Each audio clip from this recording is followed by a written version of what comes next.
This morning, an ROV, or remote operated vehicle, from the vessel Horizon Arctic discovered the tail cone of the Titan submersible approximately 1,600 feet from the bow of the Titanic on the seafloor. The ROV subsequently found additional debris. In consultation with experts from within the Unified Command, the debris is consistent with the catastrophic loss of the pressure chamber.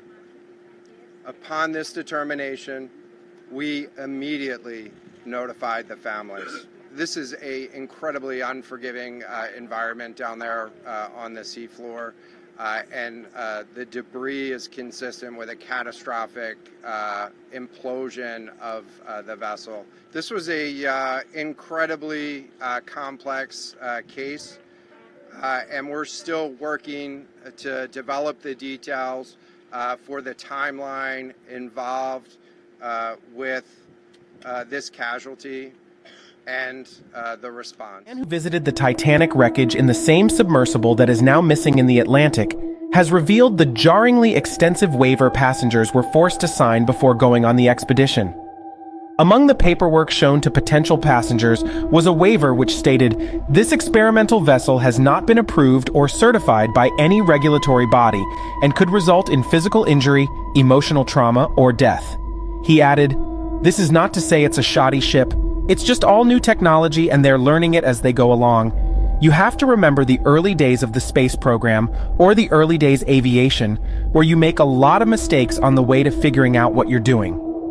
Unlike submarines that leave and return to port under their own power, submersibles require a ship to launch and recover them. The writer said when he boarded the boat which takes passengers to the Titanic, a list is given to passengers which reveals they might not return from the trip. The only training Mr. Rice received before the trip was how to get into a survival suit. Beautifully designed inside, it feels sort of like a waiting room at a spa, quiet and comfortable. The descent took about 2.5 hours. "The sub is very, very simple," Mr. Rice said. "You basically push it in the water and it sinks like a stone, so it hits bottom and then you sail around and you're sort of powered by engines that look like desktop fans." He found the journey so peaceful that he fell asleep. The sub is operated using a video game controller. "It's not high-tech," Mr. Rice noted, adding that on his trip, when they hit the ocean floor, the sub was only 500 yards away from the wreckage, where it has laid since the 12th of April 1912. "But we didn't know where and the compass stopped working," Mr. Rice told the paper.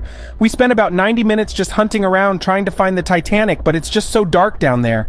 They stumbled on the wreckage with only 20 minutes left to look at the ship. "That's just the luck of the draw. That's what you got. And you're at the mercy of weather and water and technical problems," Mr. Rice noted. "The porthole to look at the ship is only slightly larger than a washing machine door. It's a very tiny vessel in a very big ocean," he added. "It is built to go where no other vessel to go, so if it's stuck on the bottom of the ocean, I can't foresee a way out."